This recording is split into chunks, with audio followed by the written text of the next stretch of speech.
Buenos días a quienes no pude saludar antes.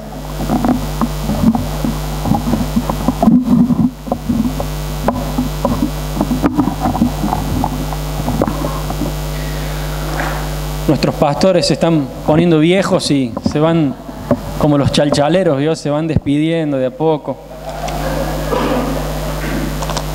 Pero generalmente uno se va a pescar, el otro se va a ver al nieto. Esas son las partidas de ellos, ¿sí? Y aquí quedamos. Bueno, vamos a seguir viendo, a seguir estudiando, ya casi llegando al fin.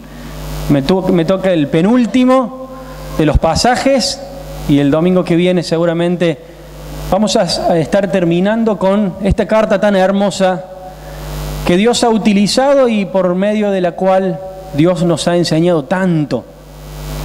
Y hemos podido aprender de la iglesia de Filipenses, que era una iglesia generosa. Ahí vamos a hacer un repaso rápido y decía que somos, y aprendíamos que somos hijos de un Padre generoso, que debemos ser generosos en el amor al prójimo, en gastar nuestra vida para Dios, en la consideración de las necesidades de los demás, en el reconocimiento a los demás, tema que también me tocó a mí, generosos con nuestros bienes intangibles, ¿sí? Generosos en la consideración de nuestro futuro, que no solamente debemos mirar aquellas cosas que nos pasaron y esas cosas que nos están pasando, porque recién nos recordaban de que estamos de paso en este mundo, pero que el Señor nos asegura nuestro futuro y debemos ser generosos en la consideración de nuestro futuro. El domingo pasado decía el pastor Eduardo que debemos ser generosos desde adentro. Y hoy nos toca un tema, no sé si difícil, pero todo un tema en el que debemos ser generosos con nuestros bienes tangibles, con nuestros bienes materiales. No solamente debemos ser generosos en todo lo que veníamos viendo y también en nuestros bienes intangibles que a veces o no siempre no nos cuestan tanto, sino también que debemos ser generosos con nuestros bienes tangibles. Y el apóstol Pablo también se encarga de hablar de eso allí en la carta a los Filipenses. Y esta vez vamos a abrir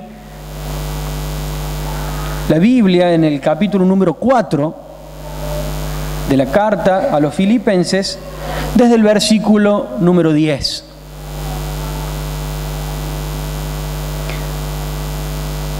Todos lo tenemos. Quien no tenga Biblia puede acercarse a alguien que no lo tenga y allí compartimos y juntos escuchamos la voz de Dios.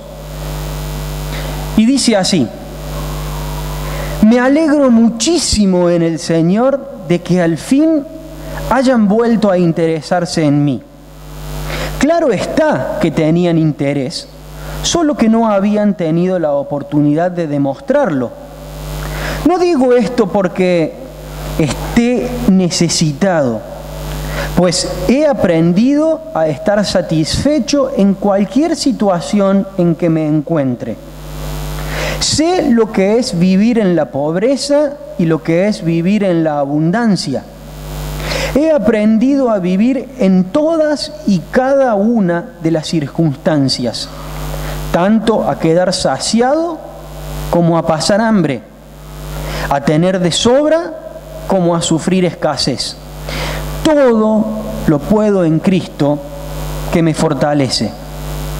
Sin embargo, han hecho bien en participar conmigo en mi angustia. Y ustedes mismos, Filipenses, saben que en el principio de la obra del Evangelio, cuando salí de Macedonia, ninguna iglesia participó conmigo en mis ingresos y gastos, excepto ustedes. Incluso a Tesalónica me enviaron ayuda una y otra vez para suplir mis necesidades. No digo esto porque esté tratando de conseguir más ofrendas, sino que trato de aumentar el crédito a su cuenta. Ya he recibido todo lo que necesito y aún más. Tengo hasta de sobra ahora que he recibido de Epafrodito lo que me enviaron. Es una ofrenda fragante, un sacrificio que Dios acepta con agrado. Así que mi Dios les proveerá de todo lo que necesiten conforme a las gloriosas riquezas que tiene en Cristo Jesús. A nuestro Dios y Padre sea la gloria por los siglos de los siglos. Amén. Hasta allí con la lectura de la palabra. Y allí encontramos de que Pablo agradece a los filipenses por la ayuda y el sustento económico que estos le dieron a Pablo en situaciones de necesidad. Entonces, leyendo esto y diciendo, no solamente Pablo nos exhorta a ser generosos en todas estas cosas que habíamos visto recién, sino que también nos enseña que debemos ser generosos con nuestros bienes materiales. Entonces me preguntaba y digo, ¿por qué me cuesta dar? ¿Por qué me cuesta dar cuando me cuesta dar? ¿Y por qué a veces no me cuesta dar? ¿Qué es lo que más me cuesta dar?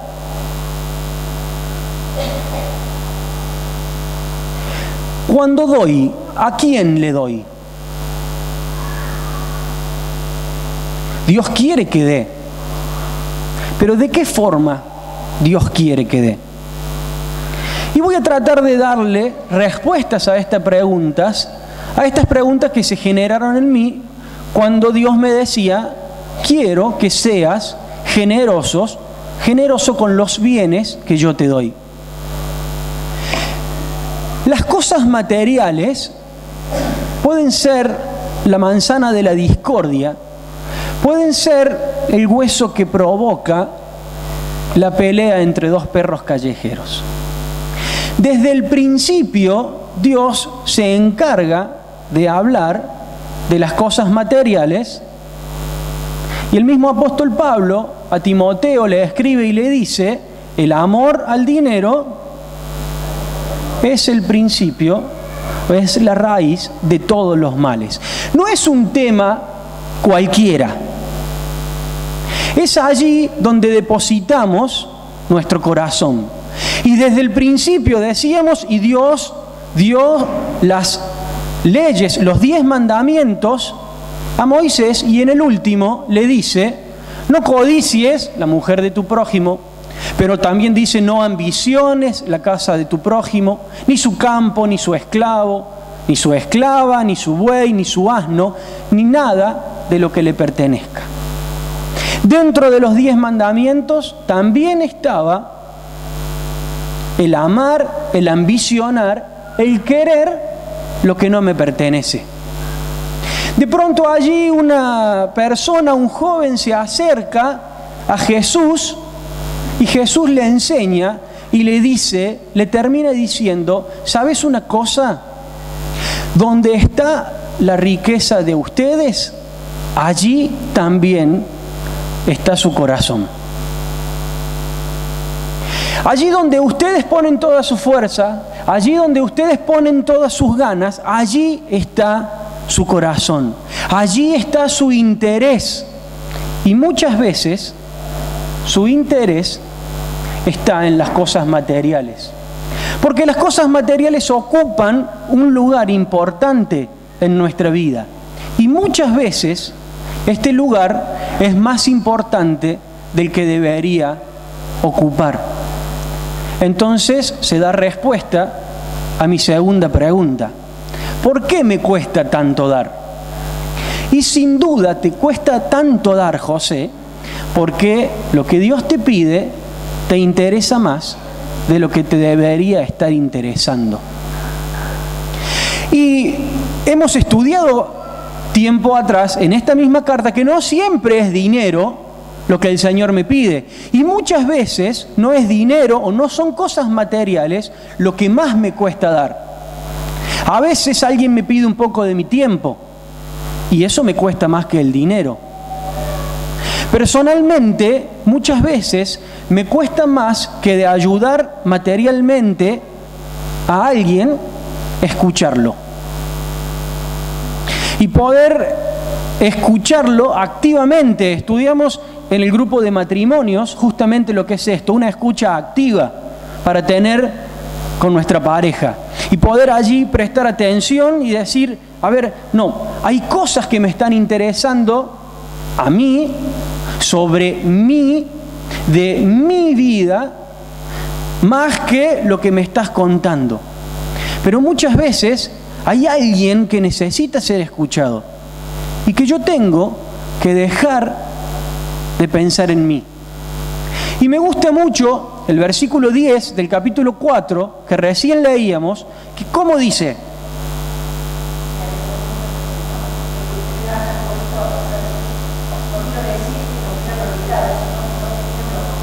No estoy diciendo que me habían olvidado. Lo que pasa es que no tenían la oportunidad de poder demostrarme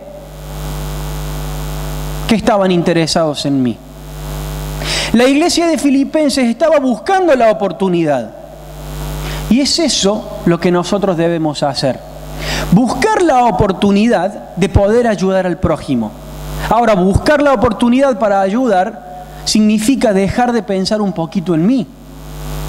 Saben, mis suegros tuvieron la posibilidad de hacer un viaje y volvieron ayer y Nontué hablaba por videollamada y yo escuchaba la conversación entre mi suegra y ella le decía, ¿cómo te fue, mamá? ¿A vos te pasó lo mismo que a mis amigas que volvieron de Oriente y se encontraron como que acá todo es más chico? ¿Sabés qué pasa, Nontué?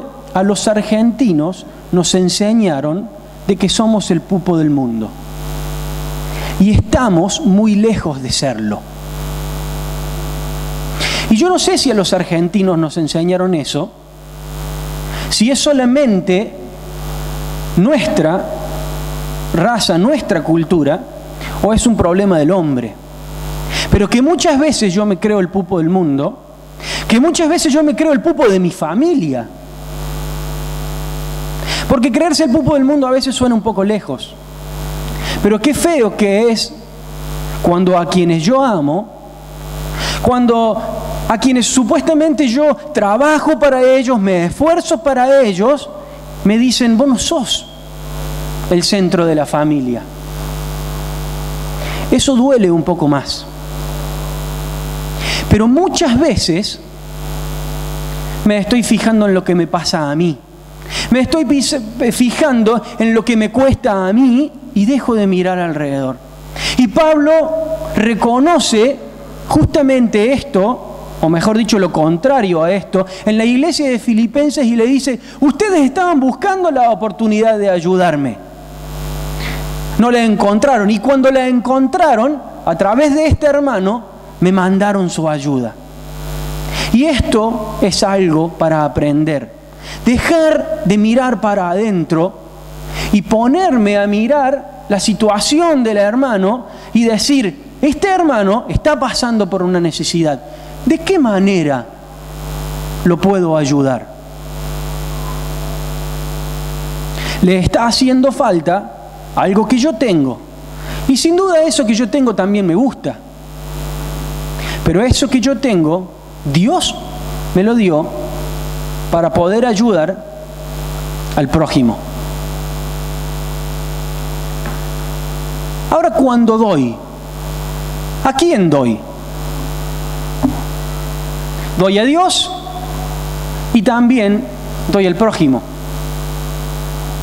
Ya alguna vez escuchamos de parte del pastor Ricardo esto que vamos a ver. ¿Cómo quiere Dios que le dé? Y algunas pautas Dios nos marca en su palabra. Y nos dice que quiere que demos voluntariamente. Segunda de Corintios 9:7 dice, cada uno debe dar según lo que haya decidido en su corazón. Y no de mala gana o a la fuerza, porque Dios ama al que da con alegría. Cuando Dios nos pide que demos, nos pide que demos voluntariamente. Él no nos exige. Él no nos señala para que demos. Nos pide que demos de buena gana. Porque Dios ama al dador alegre. Pero también quiere que demos regularmente. Y todos los domingos, hermanos encargados pasan con la bolsa para que nosotros demos nuestras ofrendas y nuestros diezmos. Y así también lo dice Pablo y dice, los domingos cada uno de ustedes debe apartar algo según lo que haya ganado y guardarlo para que cuando yo llegue no tenga que hacer colectas. Debemos dar voluntariamente de lo que nuestro corazón nos manda. Debemos dar regularmente. Todos los domingos, cada uno de ustedes debe apartar algo. Proporcionalmente. Lo encontramos allí en el mismo versículo, porque dice, los domingos cada uno de ustedes debe apartar algo según lo que haya ganado. ¿Bien? Y es allí donde encontramos lo que el Señor nos enseña sobre el diezmo. Lucas 11:42, el Señor Jesús habla con los fariseos y le dice, ay de ustedes fariseos que separan para Dios el diezmo, la 10ª parte de la menta, de la ruda y de toda clase de legumbres, pero no hacen caso de la justicia y el amor a Dios. Esto es lo que deben hacer, o sea, dar el diezmo, sin dejar de hacer lo otro. En las Escrituras también nos enseña sobre el diezmar. Y ustedes ven que cuando los hermanos pasan las ofrendas, allí podemos ofrendar, dar a lo que Dios, a Dios, de lo que Dios nos pide, de lo que hay en nuestro corazón, y también el Señor nos enseña, a separar el 10% de lo que Él nos da para que nosotros le demos a Dios. Sacrificialmente. 2 Corintios 9:3 dice, yo soy testigo de que han ofrendado espontáneamente según sus posibilidades y aún más allá de ellas. Le preguntaban al Señor, Señor, ¿hasta dónde debemos perdonar? Debes perdonar 70 veces 7. Y de pronto el Señor estaba allí mirando cómo las personas ponían de las ofrendas en el templo y Él vio a ricos que echaban muchas monedas y de pronto una viuda puso 2 moneditas. Y Él mirando, observando, aprovechó la situación y enseñó y dijo, ¿saben una cosa? ¿Quién puso más? ¿Estos ricos que pusieron mucho dinero o esta pobre viuda? ¿Saben una cosa? Ella puso más porque puso todo lo que tenía para sobrevivir. Ustedes han ofrendado espontáneamente según sus posibilidades, pero también soy testigo de que han ofrendado más allá de ellas. El Señor nos enseña a esforzarnos. Y cuando leía cada uno de estos puntos, decía, Dios no me pide nada que no me haya dado. Voluntariamente entregó su vida por mí. Sigue dándome regularmente.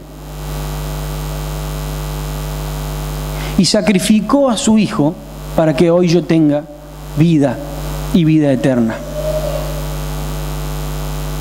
Una vez más, Dios no me pide nada que Él no haya dado. Su ejemplo son nuestros pasos a seguir. Y no es para que andemos alardeando de lo que damos. El Señor también quiere que cuando demos secretamente. Mateo 6:3 dice, cuando tú ayudes a los necesitados, no se lo cuentes ni siquiera a tu mejor amigo. Hazlo en secreto, porque tu Padre, que ve lo secreto, te dará tu premio. Y el premio de Dios es mucho más grande que el que podamos dar nosotros. Voluntariamente, regularmente, proporcionalmente, sacrificialmente y secretamente. Esa es la forma en la que Dios quiere que le demos. Pero no solamente damos a Dios de lo que Él nos pide y no solamente damos a Dios de lo que Él nos da, sino que también podemos ayudar al prójimo. Podemos ayudar a aquella persona que tenemos a nuestro alrededor, y Dios también contempla esto. Y ayudamos a quien realmente lo necesita. Proverbios 22:16 dice, el que para enriquecerse oprime al pobre o da al rico, terminará en la pobreza. El Señor nos enseña a dar a quien realmente lo necesita. Y yo pensaba y decía, si no estoy recibiendo, ¿no será porque no lo estoy necesitando? Ayudamos al necesitado, no al negligente. Proverbio 10:4 dice, las manos negligentes llevan a la pobreza. Las manos diligentes conducen a la riqueza. Debo pensar si en la situación en la que me encuentre, si la situación en la que me encuentro es porque Dios la ha puesto y estoy pasando por una situación de necesidad porque Dios lo está permitiendo, o estoy pasando por una situación de necesidad porque he sido negligente. Cuando ayudo, debo buscar la oportunidad de ayudar a alguien que está pasando por necesidad. Pero si yo estoy ayudando a alguien que está en esa situación por ser negligente y yo doy bienes materiales, es muy probable de que no lo esté ayudando, sino que estoy siendo cómplice de su negligencia. No debo enojarme cuando alguien me dice, hermano, yo te ayudaría, yo te daría, mejor dicho, pero si te doy no te estoy ayudando. Vos lo que necesitas es ordenarte. Debemos ser responsables con los bienes que Dios nos da. Debemos ser buenos administradores. Que esto no sea excusa para no ayudar. Pero debemos poder observar la situación del prójimo para realmente ser de ayuda. Y saben, cuando leía allí en el versículo 10, cómo Pablo había aprendido a ser agradecido. Había aprendido a estar en la situación de necesidad, porque él era quien estaba siendo ayudado por los filipenses. Y muchas veces tengo que aprender a ser ayudado. Muchas veces me tengo que bajar del caballo porque siento como que estoy siendo una carga. Porque ¿cómo esto me va a estar pasando a mí? Ser ayudado también es de bendición para quien ayuda. Teniendo en cuenta los puntos anteriores que vimos, si la situación en la que estoy pasando no es por mi negligencia, sino porque el Señor lo ha permitido y Él quiere enseñarme algo, probablemente lo que quiera enseñarme es que debo ser agradecido, debo ser responsable y que no solamente tengo que dar con alegría, también tengo que poder recibir con alegría.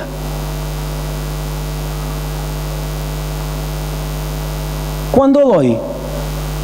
Doy a Dios de la forma que Él me enseña, doy al prójimo de la forma en que Dios me enseña, pero ¿por qué dar? Leíamos allí en el versículo 19 que es Dios mismo quien suple nuestras necesidades. Saben, en nuestro trabajo recibimos muchos documentos o comúnmente llamados cheques. Y es una sensación rara cuando uno recibe un cheque para cobrar, y también es una sensación rara cuando uno utiliza el cheque para pagar. Y tenemos una frase cuando queremos pagar con ese cheque y que nos pregunta el proveedor: che, ¿son buenos estos cheques?